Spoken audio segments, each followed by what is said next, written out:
Good morning, I'm Debbie Cruz. It's Tuesday, January 14th. San Diegans are coming together to help survivors of the LA fires. More on that next. But first, let's do the headlines.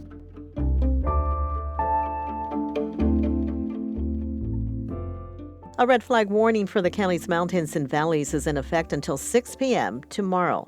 The National Weather Service issues red flag warnings when weather conditions cause an increased risk of fire danger. Meteorologist Alex Tardy says dry vegetation could put inland areas at risk. One thing to emphasize here is just because you have much lighter winds doesn't mean you couldn't have a fire in a neighborhood area or in a high brush area with a lot of vegetation that burns very well. He says clouds and some light precipitation may come later this week. San Diego Unified continues to investigate a data breach impacting students in the district. The incident was announced last week by third-party software company PowerSchool. We now know that the exposed information was primarily contact information like names, addresses, and phone numbers. The district says more sensitive information like Social Security numbers and certain medical conditions might have also been stolen. Macy's announced it's closing 66 stores nationwide, including 2 in San Diego County. Among the stores described as underproductive are the Macy's in Mission Valley and the Chula Vista location at the Otay Ranch Town Center. According to the company, the stores are expected to close during the first quarter of this year. In Southern California, the company is also closing locations in downtown Los Angeles and in Westminster in Orange County. From KPBS, you're listening to San Diego News Now. Stay with me for more of the local news you need.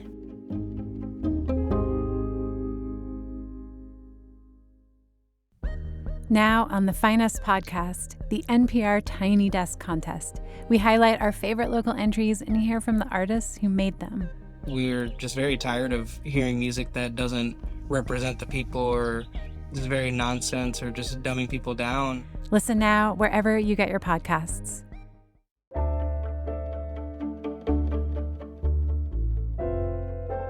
It's been nearly a week since wildfires began ravaging the Los Angeles area. Thousands of people have lost everything. But reporter John Carroll tells us that as the calls for help have gone out, the aid has flowed in from San Diegans. I'm hearing from my friends up there that lead churches similar to ours that the stores are empty, so there's no more toilet papers, no more paper towels, there's no clean water. Rock Church Executive Campus Pastor Travis Gibson, speaking at a donation drive-through event sponsored by the church. Gibson says over the course of just 2 days, they've filled 4 26-foot trucks with all sorts of badly needed supplies. They'll be driving them up on Tuesday. At the San Diego Humane Society, a call for people to foster and adopt animals, especially large dogs, brought more than 400 applications from people like Stacy Middleman. I just want to do anything I can to help. And if one dog gets to spend a week outside of the shelter or, not in a crate, then that's what I can do. We have more ways you can help online at kpbs.org. John Carroll, KPBS News.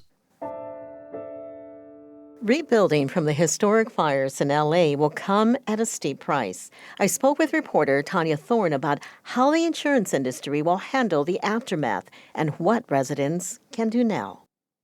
So we've all been following the devastating wildfires in Los Angeles County, and of course, a hot topic has been the insurance market. Tanya, can you first give us some background on this?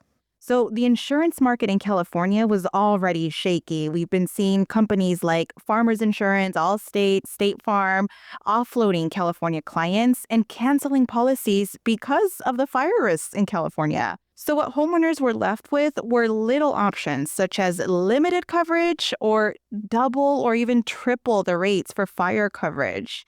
And now, clients who had no insurance companies serving the area were pushed to the insurer of last resort, which is the California Fair Plan for fire coverage. And what's really important here is that homeowners with a mortgage are required to have a homeowner's insurance policy. So they were pushed to get whatever policy was available to them. Was anything being done to stabilize the insurance market? Yeah, so for the last year, our current insurance commissioner, Ricardo Lara, was in negotiations with insurance companies to figure out a plan. On December 31st, so right before the new year, he announced new regulations that would bring back insurance companies into what are being deemed fire risk areas. companies agreed to start issuing policies in the next 1 to 5 years. Of course, it was going to come at a cost. And then you have this event happen days later after the announcement. I spoke to Dave Jones, who is the former insurance commissioner and currently the director of the Climate Risk Initiative at UC Berkeley Center for Law, Energy, and the Environment. He says these events were not a matter of if, but more of when. It's a sad and tragic consequence of our failure to transition away from fossil fuels and other greenhouse gas emitting industries, which are driving global temperature increases, driving more extreme and severe weather-related events, like these massive infernos that are befalling California. From an insurance perspective, it's also a disaster because we've already had a challenge with insurance pricing and availability in California, and this is only going to make things worse. We can expect, even before these wildfires, that we're going to see tremendous increases in insurance prices. So he thinks we should first hold the insurance companies accountable for what they agreed to do, which is to come back to the California market. But in return, we will be seeing higher rates for coverage. And of course, there's still the matter of addressing climate change, as well as maintenance of county, city, state-owned fire risk areas. So, Tanya, what happens now with insurance coverage after a massive event like this? These events are exactly what the insurance companies were scared of happening, especially in California, where the cost of a home can be in the millions. And we are seeing it happen in one of the most expensive neighborhoods in California. There is the fear of the California Fair Plan not having enough resources to cover the claims and the damage, or insurance companies going insolvent. Jones doesn't think that will happen. He thinks homeowners with insurance will see payouts, but now the question is if the coverage or payout will be enough to cover the cost of the home. Of course, there might be additional support from FEMA or the state.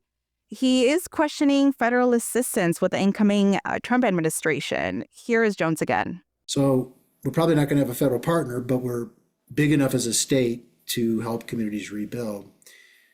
People are going to get insurance payouts. In some cases, people are going to discover that they are underinsured, that they didn't get enough insurance, and that's a very painful moment. Even with a complete coverage of the replacement cost of your home, you're going to find, sadly, that because of shortages in contractors, shortages in labor, shortages in material, because everyone's trying to rebuild at the same time, it's going to take some time to do this. What should homeowners that are impacted do? I spoke to Robert Feldman, the co-founder and CEO of WOW's Insurance. He's been in the industry for over 25 years. He says that while this is an overwhelming and emotional time, homeowners need to act quickly. They need to get a hold of their policy or agent and follow these 5 steps to get ahead of what is expected to be a really congested time and long journey. Step 1, homeowners need to file a claim as soon as possible. Step 2 is if that home is a loss, they need to certify the total loss of the home if that's the case. Once that damage is certified, these families can start to look for temporary long-term housing. As ironic as that sounds, because the process of rebuilding could be a matter of years. And step 4 and 5, which he says some homeowners are already looking into, are architects for plans of the home and even builders. Thank you so much, Tanya. The psychotropic drug ketamine has been legal to prescribe for treating depression since 2019. Since then, it has gained traction as a promising in-clinic therapy. Health reporter Heidi DeMarco says a new study shows its recreational use is also on the rise.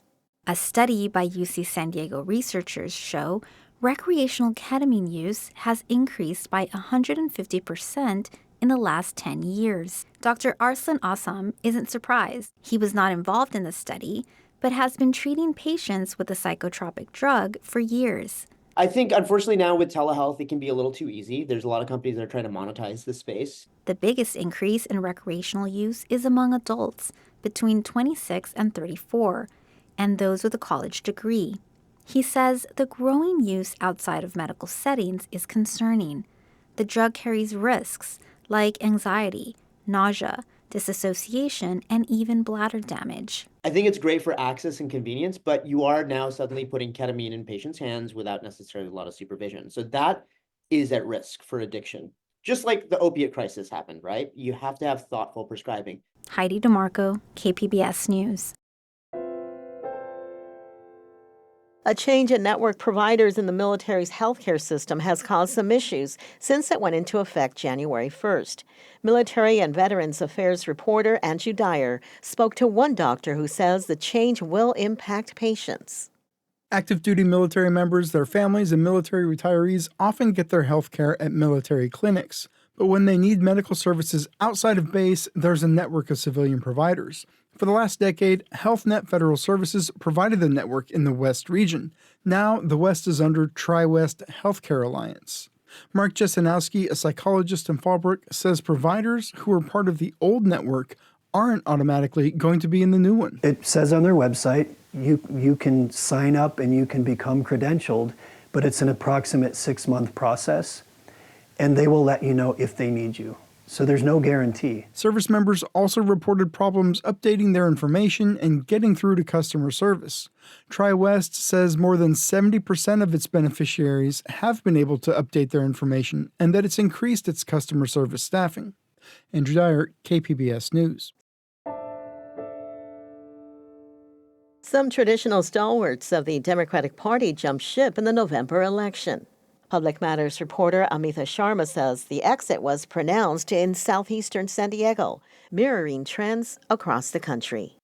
Democrats lost slightly fewer than 11,000 votes in southeastern San Diego between November's election and 4 years ago.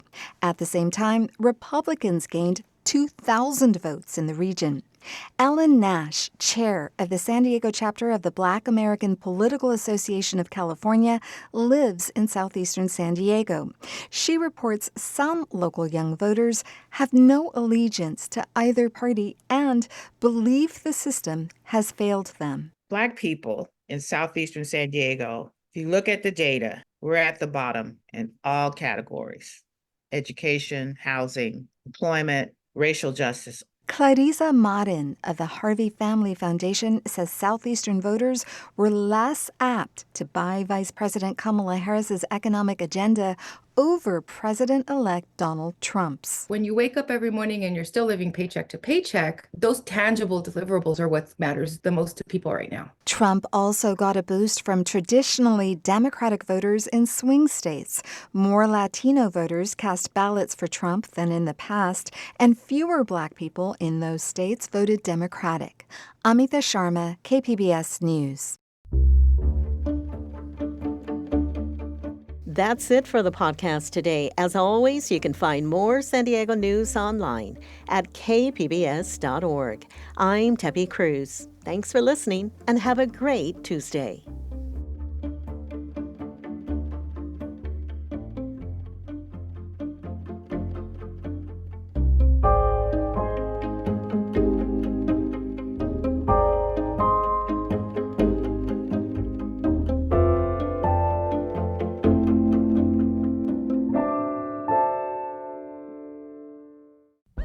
Now on the Finest podcast, the NPR Tiny Desk Contest. We highlight our favorite local entries and hear from the artists who made them. We're just very tired of hearing music that doesn't represent the people or is very nonsense or just dumbing people down. Listen now wherever you get your podcasts.